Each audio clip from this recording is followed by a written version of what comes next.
আসসালামু আলাইকুম, আমন্ত্রণ জানাচ্ছি মাই টিভি রাতের সংবাদে। আপনাদের সঙ্গে আছি আমি আরশিদা। শুরুতেই জানাবো সংবাদ শিরোনাম। বিজেপিকে ত্রিমাত্রিক আধুনিক সীমান্তরক্ষী বাহিনী হিসেবে গড়ে তুলতে সব ধরনের পদক্ষেপ নেওয়া হয়েছে বললেন প্রধানমন্ত্রী। রুনো ভেরোনিকা ডি কস্তার টিকা গ্রহণের মধ্য দিয়ে দেশে করোনার বুস্টার ডোজ প্রদান কার্যক্রম শুরু। ভ্যাকসিন নিলেন স্বাস্থ্যমন্ত্রী সহ 5 জন। 22 ডিসেম্বর মালদ্বীপ সফরে যাচ্ছেন প্রধানমন্ত্রী। বাংলাদেশ মালদ্বীপ বন্দি বিনিময় চুক্তির খসড়া মন্ত্রীর সভায় অনুমোদন। ইসি গঠনের রাজনৈতিক দলগুলোর সঙ্গে আলোচনা শুরু করতে যাচ্ছেন রাষ্ট্রপতি। কাল বঙ্গভবনে যাবেন জাতীয় পার্টির প্রতিনিধি দল।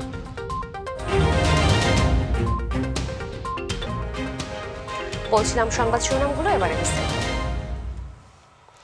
বর্ডার গার্ড বাংলাদেশ বিজিবিকে ত্রিমাত্রিক আধুনিক সীমান্তরক্ষী বাহিনী হিসেবে গড়ে তুলতে সব ধরনের পদক্ষেপ নেওয়া হয়েছে বলে জানিয়েছেন প্রধানমন্ত্রী শেখ হাসিনা। সকালে গণভবন থেকে বিজিবি দিবস উপলক্ষে আয়োজিত অনুষ্ঠানে ভার্চুয়ালি যুক্ত হয়ে তিনি এসব কথা বলেন। দেশের সীমান্ত সুরক্ষিত রাখার পাশাপাশি নিজ নিজ দায়িত্ব চেইন অফ কমান্ড মেনে সঠিকভাবে পালন করার আহ্বান জানান প্রধানমন্ত্রী শেখ হাসিনা। রাকিব হাসানের report. Border guard Bangladesh BGB দিবস 2021 উপলক্ষে পিলখানা বিজিবি সদর দপ্তরে এই বর্ণাঢ্য আয়োজন। গণভবন থেকে ভিডিও কনফারেন্সের মাধ্যমে অনুষ্ঠানে যুক্ত হন প্রধানমন্ত্রী শেখ হাসিনা। বীরত্বপূর্ণ অবদান রাখায় 8 সদস্যকে প্রধানমন্ত্রীর পক্ষে পদক পরিয়ে দেন স্বরাষ্ট্রমন্ত্রী আসাদুজ্জামান খান কামাল।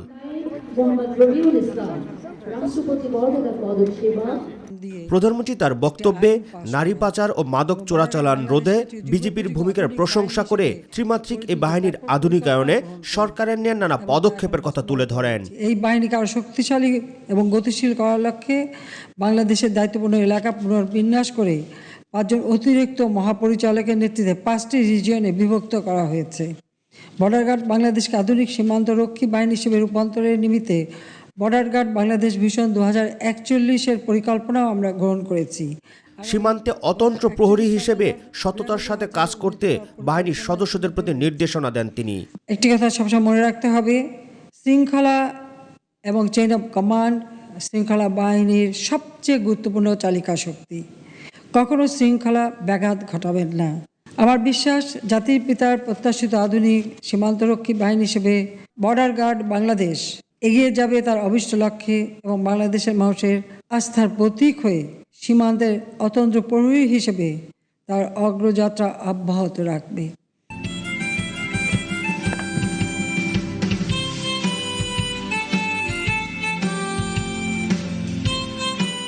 বিজিবি সদর দপ্তরে সীমান্ত সম্মেলন কেন্দ্রের উদ্বোধনের পর সুসজ্জিত কুচকাওয়াজ উপভোগ করেন প্রধানমন্ত্রী শেখ হাসিনা।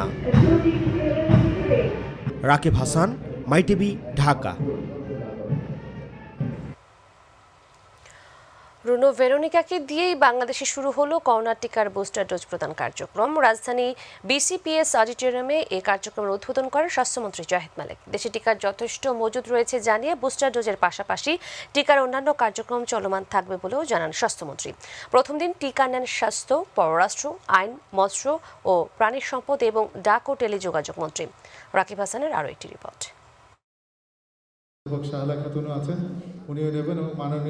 করোনার নতুন ধরন ওমিক্রন ঝুঁকি কমাতে দেশে শুরু হলো বুস্টার ডোজ টিকা প্রদান কার্যক্রম। আমাদের বুস্টার ডোজের রাজধানীর বিসিপিএস অডিটোরিয়ামে এই কার্যক্রমের উদ্বোধন করেন স্বাস্থ্যমন্ত্রী।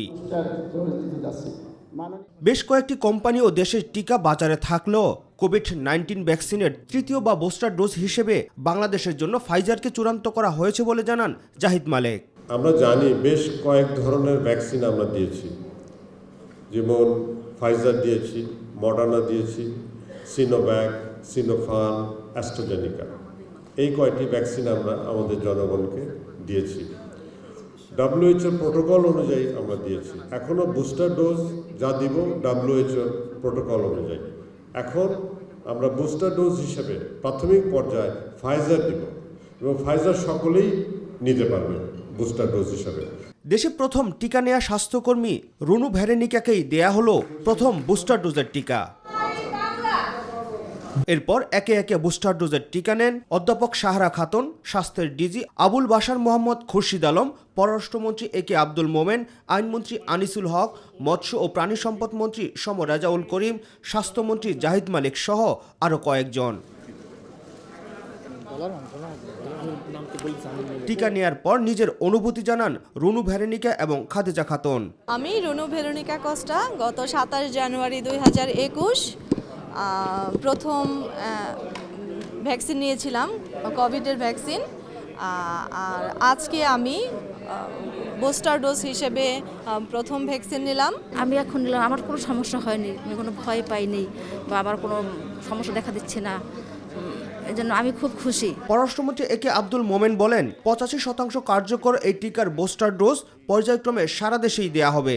আমাদের সাপ্লাইয়ের কোনো সমস্যা নাই, বরং আমরা যদি ভ্যাকসিনগুলো না দেই, যে আমাদের নতুন যে সাপ্লাই আসার কথা সেইগুলো বিলম্বিত হবে।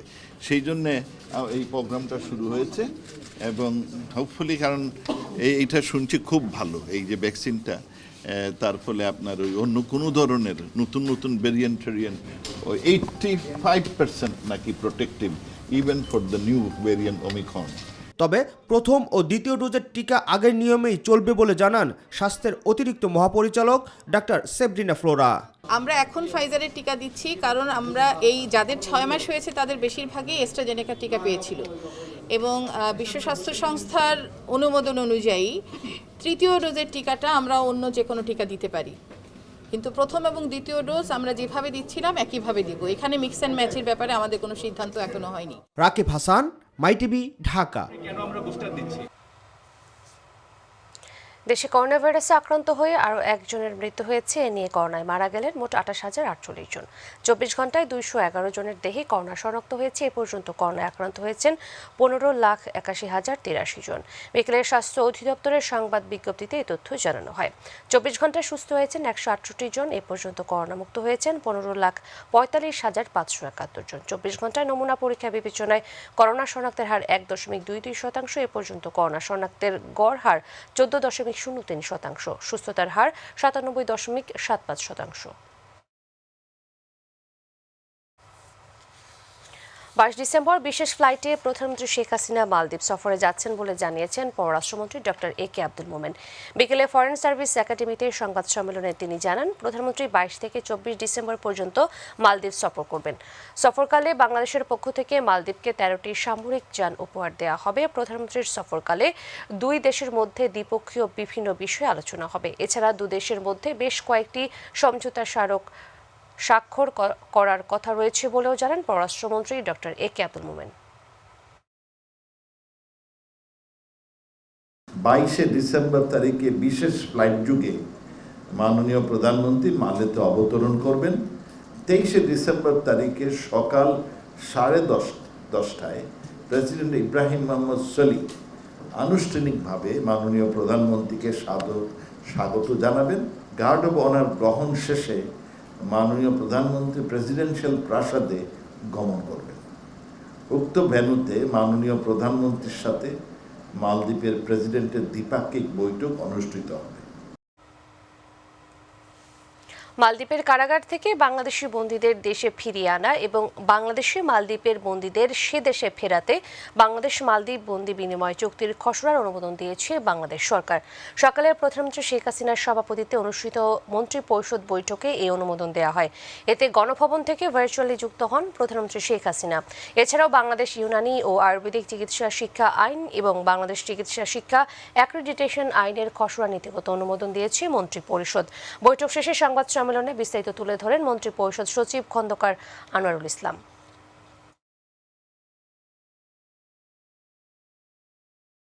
মালদ্বীপের সাথে আমাদের কোয়ালিফাইড হেলথ প্রফেশনাল গ্রহণের জন্য একটা ডিড অফ এগ্রিমেন্ট, আমাদের এতদিন একটা এমওইউ ছিল মালদ্বীপের সাথে আমাদের, তারই মাধ্যমে আপনার বিভিন্ন রকমের হেলথ প্রফেশনাল ওখানে যেত।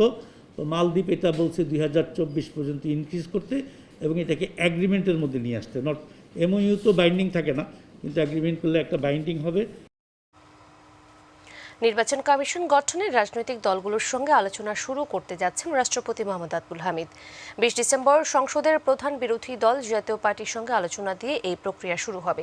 নির্বাচন কমিশন গঠনের বিষয়ে রাষ্ট্রপতির সাথে আলাপে অংশ নিতে আগামীকাল বিকেল 4টায় বঙ্গভবনে যাবেন জাতীয় পার্টির 8 সদস্যের প্রতিনিধি দল। বিকেলে জাতীয় পার্টির বনানী কার্যালয়ে সংবাদ সম্মেলনে দলের চেয়ারম্যান GM কাদের বলেন, গণতান্ত্রিক পদ্ধতি অবলম্বন করার কারণেই আলোচনায় যাচ্ছে জাতীয় পার্টি। সামনের মুক্তিযুদ্ধেতেও আমাদেরকে মুক্ত করতে হলে, দেশকে এইসব অনাচার থেকে মুক্ত করতে হলে, দুঃশাসন থেকে মুক্ত করতে হলে আমাদেরকে এর থেকে অনেক বেশি ত্যাগ হয়তো করতে হবে সামনে। রাষ্ট্রপতি আমাদেরকে আগামীকাল বিকাল 4টায় ওনার সঙ্গে ইলেকশন কমিশন গঠনের বিষয়ে আলাপ করার জন্য আমাদেরকে আমন্ত্রণ জানিয়েছেন। আমরা নিয়মতান্ত্রিক রাজনীতিতে বিশ্বাস করি। আমরা রাষ্ট্রপতির কাছে যাব এবং আমাদের প্রস্তাব আমরা রাষ্ট্রপতির কাছে পেশ করব। কর্মী পাঠানোর বিষয়ে মালয়েশিয়ার সঙ্গে বাংলাদেশের সমঝোতা স্মারক সই হয়েছে। কুয়ালালামপুরে স্থানীয় সময় সকাল 11টায় এই সমঝোতা স্মারক স্বাক্ষরিত হয়।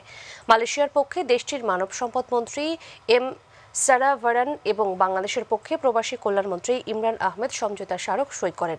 3 বছর বন্ধ থাকার পর গত 10 ডিসেম্বর বাংলাদেশ থেকে কর্মী নিতে অনুমোদন দেয় মালয়েশিয়া। সব সেক্টরেই বাংলাদেশ থেকে কর্মী নেওয়ার অনুমোদন দেয় দেশটির মন্ত্রী পরিষদ।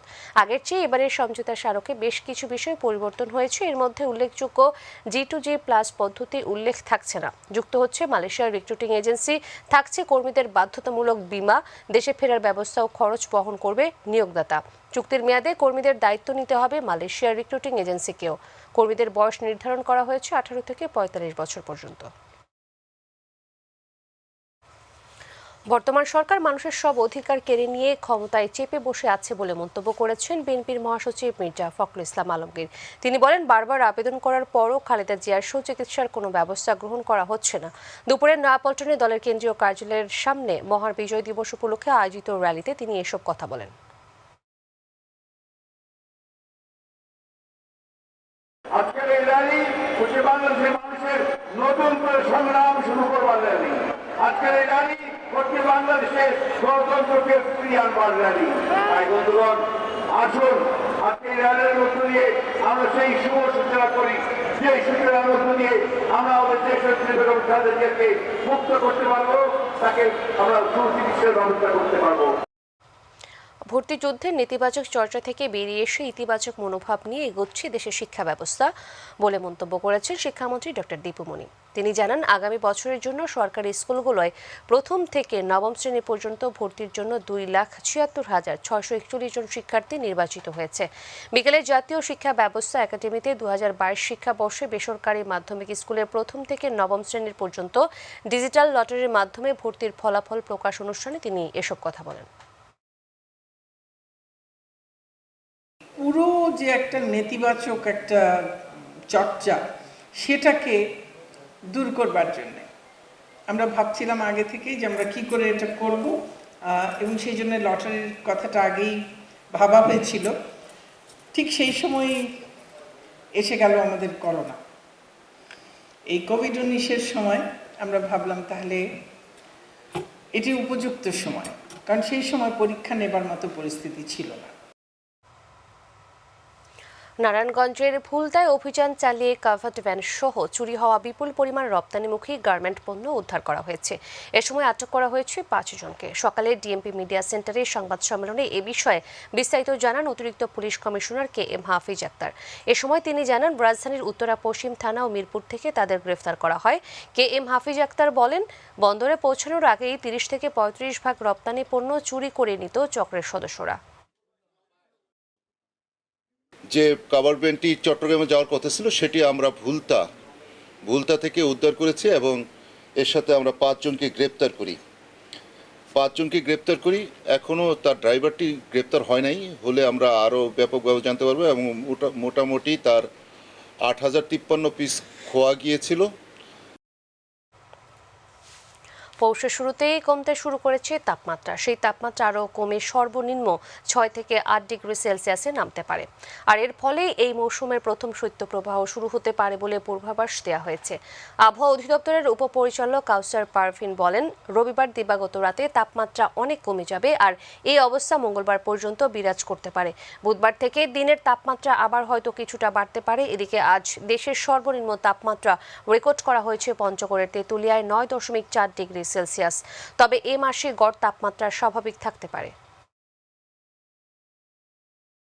সামান্য কমবে রাতের তাপমাত্রা, আর দিনের তাপমাত্রা অপরিবর্তিত থাকবে। মৃদু শৈত্যপ্রবাহ বয়ে যেতে পারে কোথাও কোথাও, কিন্তু ঢাকার টেম্পারেচার 1 থেকে 2 ডিগ্রি। কর্মী পাঠানোর বিষয়ে মালয়েশিয়ার সঙ্গে বাংলাদেশের সমঝোতা স্মারক সই হয়েছে। কুয়ালালামপুরে স্থানীয় সময় সকাল 11টায় এ সমঝোতা স্মারক স্বাক্ষরিত হয়। মালয়েশিয়ার পক্ষে দেশটির মানব সম্পদ মন্ত্রী এম সারাভানান এবং বাংলাদেশের পক্ষে প্রবাসী কল্যাণ মন্ত্রী ইমরান আহমেদ সমঝোতা স্মারক সই করেন। 3 বছর বন্ধ থাকার পর গত 10 ডিসেম্বর বাংলাদেশ থেকে কর্মী নিতে অনুমোদন দেয় মালয়েশিয়া। সব সেক্টরেই বাংলাদেশ থেকে কর্মী নেওয়ার অনুমোদন দেয় দেশটির মন্ত্রী পরিষদ। আগের চেয়ে এবারের সমঝোতা স্মারকে বেশ কিছু বিষয়ে পরিবর্তন হয়েছে। এর মধ্যে উল্লেখযোগ্য G2G+ পদ্ধতি উল্লেখ থাকছে না, যুক্ত হচ্ছে মালয়েশিয়ার রিক্রুটিং এজেন্সি, থাকছে কর্মীদের বাধ্যতামূলক বীমা, দেশে ফেরার ব্যবস্থা ও খরচ বহন করবে নিয়োগদাতা।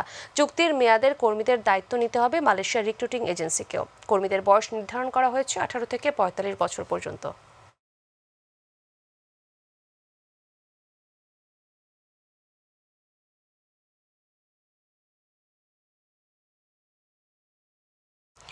দেশের শীর্ষ ইলেকট্রনিক্স ও প্রযুক্তিপণ্য উৎপাদন, বিপণন ও রপ্তানিকারক প্রতিষ্ঠান ওয়ালটন গ্রুপের ই-কমার্স উদ্যোগ হিসেবে যাত্রা শুরু হলো ওয়ালকার্ট লিমিটেডের। সহজে সবখানে নিরাপদে এই স্লোগানে একটি বিশ্বস্ত ই-কমার্স প্ল্যাটফর্ম হিসেবে গ্রাহকের আস্থা অর্জনের মাধ্যমে বিশ্বজুড়ে বাংলাদেশকে প্রতিনিধিত্ব করার লক্ষ্য ওয়ালকার্টের। এ উপলক্ষে আজ রাজধানীতে ওয়ালটন কর্পোরেট অফিসে জমকালো অনুষ্ঠানে প্রধান অতিথি হিসেবে ওয়ালকার্টের উদ্বোধন করেন তথ্য ও যোগাযোগ প্রযুক্তির প্রতিমন্ত্রী জুনায়েদ আহমেদ পলক। অনুষ্ঠানে বিশেষ অতিথি ছিলেন ই কমার্স অ্যাসোসিয়েশন অফ বাংলাদেশের ই-ক্যাবের president Shamika sir, Walton hi tech industries লিমিটেডের চেয়ারম্যান SM নুরুল আলম রিজভী। প্রবাসের খবর।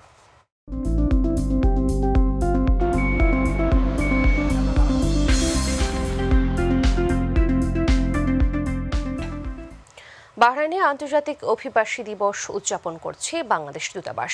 এ উপলক্ষে দূতাবাস অডিটোরিয়ামে আয়োজিত অনুষ্ঠানে রাষ্ট্রপতি ও প্রধানমন্ত্রীর বাণী পাঠ করেন দূতালয়ের প্রধান মোহাম্মদ রবিউল ইসলাম ও শ্রম কাউন্সিলর শেখ মোহাম্মদ তৌহিদুল ইসলাম। পররাষ্ট্রমন্ত্রী, প্রবাসী কল্যাণ ও বৈদেশিক কর্মসংস্থান মন্ত্রীর বাণী পাঠ করেন প্রথম সচিব পাসপোর্ট ও ভিসা উইং হারুনুর রশিদ।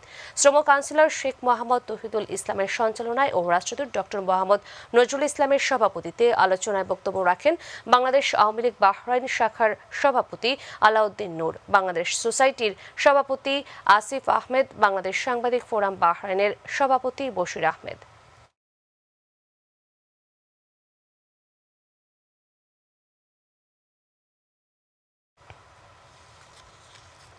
মহান বিজয় দিবস এবং স্বাধীনতার সুবর্ণ জয়ন্তী উপলক্ষে কুয়েত আওয়ামী লীগের আয়োজনে বিজয় দিবস উদযাপন করা হয়।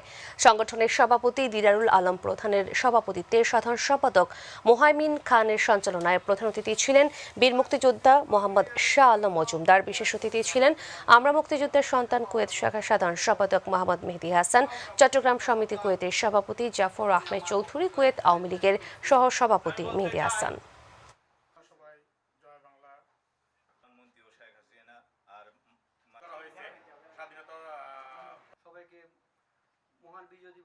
আমাদের প্রতিটি জায়গায় সিসি ক্যামেরা 16 ডিসেম্বর মহান বিজয় দিবস উপলক্ষে ওমানের বাংলাদেশ দূতাবাসের আয়োজনে মহান বিজয় দিবসে জাতীয় সঙ্গীতের সাথে জাতীয় পতাকা উত্তোলন করা হয়। পরে পবিত্র কোরআন তেলাওয়াত এবং মহান মুক্তিযুদ্ধের ওপর প্রামাণ্যচিত্র প্রদর্শন করা হয়। অনুষ্ঠানে এক ওমান প্রবাসীর মৃতদেহ দেশে প্রেরণ করার জন্য সহায়তা প্রদান করে কেন্দ্রীয় যুবলীগ।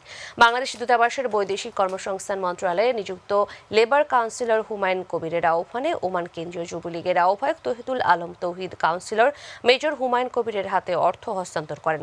এ সময় উপস্থিত ছিলেন সদস্য আলাউদ্দিন মোহাম্মদ, মোহাম্মদ রিয়াজ সহ আর অনেকে।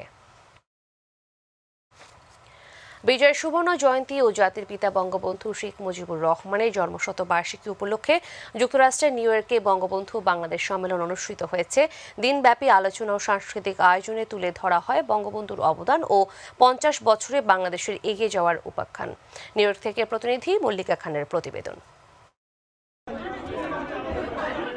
স্মরণ, উৎসব আর বর্ণাঢ্য আয়োজনে শুক্রবার 17 ডিসেম্বর সন্ধ্যায় নিউ ইয়র্কের লাগোডিয়া ম্যারিয়ট হোটেলের বলরুমে অনুষ্ঠানটির আয়োজন করে সার্বজনীন মুজিব বৎসর উদযাপন কমিটি যুক্তরাষ্ট্র। জাতীয় সঙ্গীত পরিবেশনের মধ্য দিয়ে অনুষ্ঠানটির সূচনা হয়। পরে জাতির পিতা বঙ্গবন্ধু শেখ মুজিবুর রহমানের প্রতিকৃতিতে ফুল দিয়ে শ্রদ্ধা জানান অনুষ্ঠানে যোগ দেওয়া অতিথিরা। এ সময় স্মরণ করা হয় মহান মুক্তিযুদ্ধে বীর শহীদদের। দেশের 50 বছর এবং বঙ্গবন্ধুর 100 বছর, একটু বিশাল একটা উৎসবের মতো। এই অনুষ্ঠানের মাধ্যমেই জানান দিতে চাই যে পৃথিবীর যেখানেই বাংলা ভাষাভাষী মানুষ আছে কিনা, সবাই আমরা বাংলাদেশের জন্য এবং বাংলাদেশের মানুষের জন্য আমরা একসঙ্গে কাজ করি। বাংলাদেশের 50 বছর, সেই সাথে বঙ্গবন্ধুর শতবার্ষিকী উপলক্ষে আমরা প্রবাসীরা আনন্দের সাথে উদযাপন করছি। আলোচনায় অংশ নেন বাংলা একাডেমির মহাপরিচালক কবি নুরুল হুদা, 21 পদক বিজয়ী লেখক ডক্টর নুরুন নবী, সদস্য সচিব জাকারিয়া চৌধুরী সহ বিশিষ্ট জনেরা। আলোচনায় উঠে আসে বঙ্গবন্ধুর স্বপ্ন ও 50 বছরে বাংলাদেশের সাফল্য গাথার গল্প। এই প্রজন্ম যদি আমাদের ইতিহাস সম্পর্কে না জানে, তাহলে আমরা কখনোই সামনের দিকে প্রসিড করতে পারবো না। আজকে মহাবিজয়ের মহাক্ষণে এই বিজয়ের মহানায়ককে আমরা স্মরণ করছি। যে শিক্ষাটা পেয়েছি সেই শিক্ষাটি বাংলাদেশে নিয়ে গিয়ে বাংলাদেশকে আরও বহুমাত্রিক করা, বিশ্বমাত্রিক করার একটা প্রচেষ্টা অবশ্যই আমরা গ্রহণ করব। অনুষ্ঠানে স্বাধীন বাংলা বেতার কেন্দ্রের কণ্ঠযোদ্ধা রথীন্দ্রনাথ রায় ও শহীদ হাসান সহ জনপ্রিয় শিল্পীরা সঙ্গীত পরিবেশন করেন। ছিল চিত্র প্রদর্শনী ও সাংস্কৃতিক অনুষ্ঠান। হাজার বছরের শ্রেষ্ঠ বাঙালি জাতির পিতা বঙ্গবন্ধুর জন্মশতবার্ষিকী ও বিজয়ের সুবর্ণ জয়ন্তীতে সমৃদ্ধ দেশকে এগিয়ে নিতে দৃপ্ত শপথ দিয়েছেন প্রবাসী বাঙালিরা। মল্লিকা খান, মাই টিভি, নিউ ইয়র্ক, যুক্তরাষ্ট্র। শেষ করছি সংবাদ, তবে যাবার আগে সংবাদ শিরোনামগুলো জানিয়ে দিচ্ছি আরও একবার। বিজেপিকে ত্রিমাত্রিক আধুনিক সীমান্তরক্ষী বাহিনী হিসেবে গড়ে তুলতে সব ধরনের পদক্ষেপ নেওয়া হয়েছে বললেন প্রধানমন্ত্রী। রুনো ভেরোনিকা ডি কস্তা টিকা গ্রহণের মধ্য দিয়ে দেশে করোনার বুস্টার ডোজ প্রদান কার্যক্রম শুরু। ভ্যাকসিন নিলেন স্বাস্থ্যমন্ত্রী সহ 5 জন। 22 ডিসেম্বর মালদ্বীপ সফরে যাচ্ছেন প্রধানমন্ত্রী। বাংলাদেশ মালদ্বীপ বন্দি বিনিময় চুক্তির খসড়া মন্ত্রীর সভায় অনুমোদন। ইসি গঠনের রাজনৈতিক দলগুলোর সঙ্গে আলোচনা শুরু করতে যাচ্ছেন রাষ্ট্রপতি। কাল বঙ্গভবনে যাবে জাতীয় পার্টির প্রতিনিধি দল।